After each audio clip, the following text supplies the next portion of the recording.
Inilunsad ng Department of Information and Communications Technology, MWEL, at Philippine Flying Labs ang kauna-unahang medicine delivery na gumagamit ng drone technology sa bansa at sa South o sa buong Southeast Asia. Ang detalye sa balitang pambansa ni Fred Murcavan ng Philippine Information Agency, Calabarzon. Mas mabilis at madaling akses sa gamot ang hatid ng kauna-unahang medicine drone delivery sa bansa na inilunsad ng DICT katuwang ang MWEL Philippines at Philippine Flying Labs. Pinangunahan ni DICT Secretary Ivan John Uy at DOH Assistant Secretary Ariel Valencia ang paglulunsad ng proyekto nitong Biyernes sa Barangay Nyugan, Pililla, Rizal. Ito rin ang unang medicine drone delivery sa Southeast Asia na layong maihatid ang gamot sa mga malalayong komunidad. It's the first in Southeast Asia to use this concept of drone delivery to deliver medicine to the remote areas.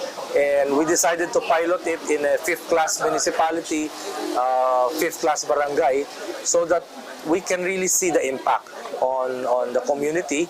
Katuwang ng DICT ang MWEL Philippines na nagbibigay ng tech-based healthcare platforms tulad ng Clinic in a Bag na nag-aalok ng serbisyong medikal sa pamamagitan ng teleconsultation.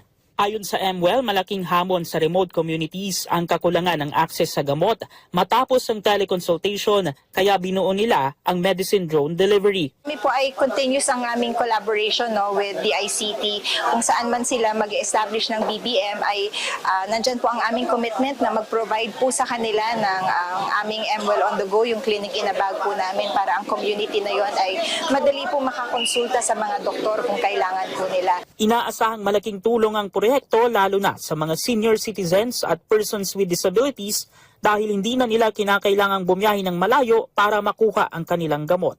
Sa pamamagitan ng medicine drone delivery, tiwala ang DICT at DOH na mapapalakas nila ang sektor ng kalusugan tungo sa mas abot kamay at legalidad na serbisyong medikal para sa lahat. Mula sa PIA Calabarzon, Fred Murcavan, Balitang Pambansa.